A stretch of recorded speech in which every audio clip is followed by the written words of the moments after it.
natural wine, the jade vaginal stones of the wine world.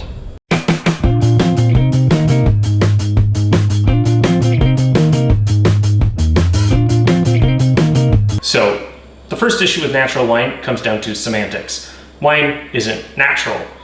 Vineyards aren't natural. Nature doesn't work in straight lines. So we have to plant vineyards, and we plant vineyards in straight lines to make it convenient to harvest the grapes. You don't find wine in nature. It's not like harvesting for mushrooms when you turn over a log or something and like, oh my God, look at all these mushrooms. You don't walk through a vineyard and like, holy shit, look at this naturally occurring bottle of wine. So wine isn't natural. It's actually a manipulated product that requires us to make it. Well, so if natural doesn't really apply to this, what are called style of winemaking, what is the best way to describe it?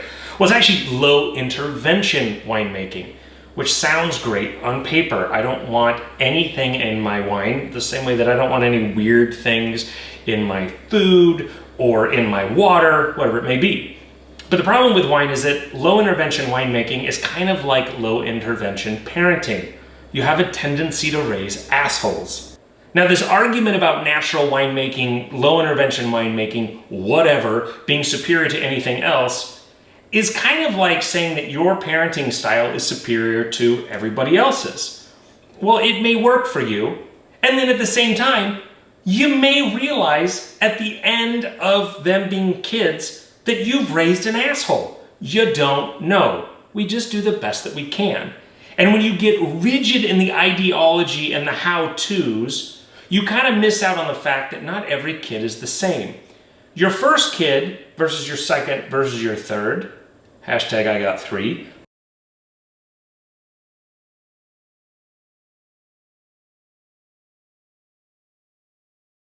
they're all very different. I can't come at each one the same way. Winemaking is very similar. Each vintage changes radically.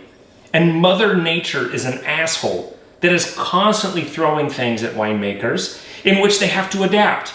And here's the worst part. Us as consumers, when we continue to say, hey, natural wine or nothing, is kind of like telling a parent how to parent when we don't have kids. I don't make wine. I don't know what goes into that. Do you? So that's part of the problem. How many of us have sat down on an airplane when we don't have kids, heard a baby screaming and been like, what an asshole?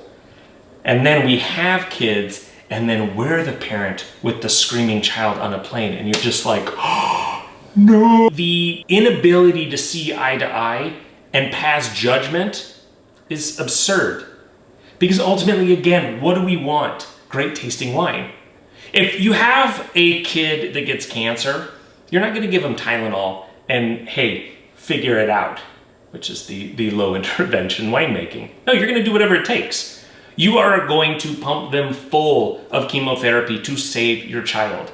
Asking a winemaker that's dealing with Mother Nature, who's a bitch, and who throws random things at you to like, hey, walk it off, it's absurd. You just run the risk of them losing the ability to support their family, to support the people that work for them, to improve the vineyard or the winemaking facility, none of it. So rather than getting into the minutia of how they're doing it, I think it's more important to focus on the final product. And when we focus on the minutia, the way that they made it, imagine reading a cookbook and there are beautiful photos of the food and the chef pens this beautiful story about how he came to that recipe. And the recipe is written out in great detail. And there are so many directions on how this dish is made. And you get very excited. And you make this dish. And the dish tastes like shit. It doesn't matter how beautifully it looks. What does it taste like? So whether a menu or a dish in a recipe requires 87 steps or it requires 4, I just care about how it tastes. And look, it's not to say that I don't care what goes into a dish or the wine, the chemicals that are used. It does matter. But I want something that tastes amazing. So what do you do with all this information? Well, very similar to how a chef is going to tell you not to go to a grocery store to buy vegetables and instead go to a farmer's market, your best bet is to go to a local wine shop. They're not sourcing things that are made in huge quantity because that local wine shop is the only one that exists. In contrast, if you go to a Ralph's or a Costco, there is a single wine buyer that is buying for the entire country.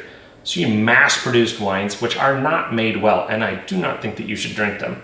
The same thing if you walk into a restaurant and it is a chain restaurant, ordering the wine there is probably not going to be great.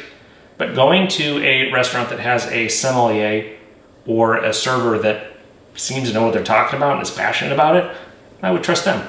And you're going to jump into some fantastic wines that are going to push the boundaries of what you're used to, but the reward is incredible. All right, drink better wine. Don't worry about natural shit. Don't drink commercialized wines that you find in a Ralph's. And let me know what you think about in the comments. Cheers.